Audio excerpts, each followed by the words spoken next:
அனைவருக்கும் வணக்கம் மக்களே, வணக்கம். சற்று முன் கிடைத்திருக்கக்கூடிய ஒரு மிக மிக முக்கியமான செய்தி ஒன்று வெளியாகியுள்ளது. சற்று முன் உதயநிதிக்கு துணை முதல்வர் பதவி இல்லை, களமிறங்கிய திருமாவளவன், இது மாதிரி செய்திகள் வெளியாகிருக்கு. ஸோ ரொம்ப சமீப காலமாகவே துணை முதல்வராக உதயநிதி ஸ்டாலின் ஆவார் அப்படின்ற மாதிரி பரபரப்பான ஒரு செய்தி அப்டேட் ஆகிட்டே இருக்கு இல்லையா.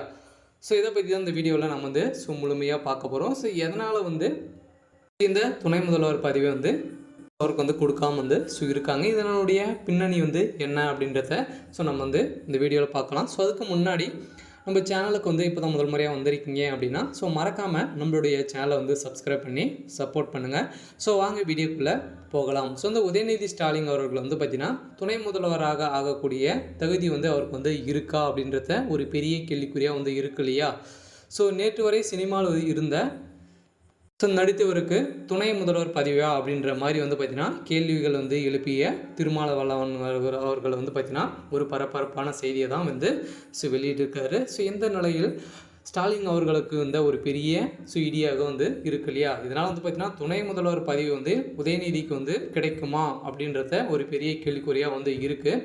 இருந்தாலும் துணை முதல்வர் பதவி நான் ஏற்கணும் அப்படின்னா நான் போகிற ஒரு கண்டிஷன் நீங்கள் ஒத்துக்கணும் அப்படின்ற மாதிரி உதயநிதி ஸ்டாலின் அவர்கள் முதல்வர் ஸ்டாலின் அவர்களுக்கு வேண்டுகோள் வைத்ததாக ஒரு பரபரப்பான செய்தியை தான் வெளியாகியிருக்கு. இந்த நிலையில் தான் பார்த்திங்கன்னா முதல்வர் ஸ்டாலின் அவர்கள் பெரும் அதிர்ச்சியில் இருக்கா இல்லையா.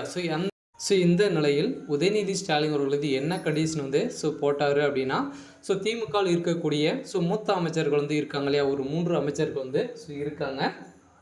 திமுகவுடைய மூத்த அமைச்சராக இருக்கக்கூடியவர் துரைமுருகன் அவர்கள் நேரு அவர்கள் இருக்கார் இல்லையா. ஸோ இன்னும் பொன்முடி அவர்களும் 3 அமைச்சர்கள் இருக்காங்க. ஸோ இந்த 3 அமைச்சர்களும் பார்த்திங்கன்னா அமைச்சர் பதவியிலிருந்து நீக்கணும், புதியவராக அமைச்சர் பதவியிலிருந்து நியமிக்கணும் அப்படின்ற மாதிரி பார்த்திங்கன்னா கண்டிஷன் போட்டு இருக்கிறதாக ஒரு செய்திகள் வெளியேறும் நிலையில் தான் முதல்வர் ஸ்டாலின் அவர்களுக்கு ஒரு பெரிய இடியாக உதயநிதி ஸ்டாலின் அவர்கள் வச்சிருக்காரு.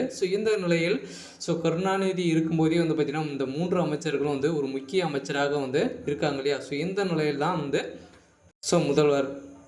முதல்வர் ஸ்டாலின் அவர்களுக்கு பெரும் அதிர்ச்சியில் இருக்காங்க. இந்த 3 அமைச்சர்கள் இருந்தால் தான் திமுக தலைமைக்கு வெற்றி பெறுறதுக்கான மூல காரணமாக அந்த 3 அமைச்சர்கள் தான் அப்படின்ற மாதிரி சொல்லியிருக்க நிலையில் தான் முதல்வர் ஸ்டாலின் அவர்களுக்கு பெரும் பரபரப்பான ஒரு செய்தியை உதயநிதி ஸ்டாலின் அவர்கள் கொடுத்துருக்க நிலையில் இந்த நிலையில் தான் துணை முதல்வர் பதவி பார்த்திங்கன்னா இன்னும் உதயநிதி ஸ்டாலின் அவர்களுக்கு வழங்காமல் இருக்காங்க. இருந்திருந்தாலும் துணை முதல்வர் பதவி இவருக்கு கிடைக்குமா அப்படின்றது பெரிய கேள்விக்குறியாக இருக்குது. இருந்தாலும் திருமாவளவன் அவர்கள் ஒரு பரபரப்பான வீடியோ அப்டேட் பண்ணியிருக்காரு. ஏற்கனவே திருமாவளவன் அவர்கள் பார்த்திங்கன்னா கட்சியில் பங்கு கேட்டு இருக்கார் இல்லையா. இந்த பங்கின் அடிப்படையில் இவர் அமைச்சர் ஆக்கணும் அப்படின்ற மாதிரி வேண்டுகோள் வைத்திருக்கிறதாகவும் ஒரு செய்திகள் வெளியே இருக்குது. இருந்தாலும் என்ன நடக்க போகுது அப்படின்றத நாம் வெயிட் பண்ணி பார்க்கலாம்.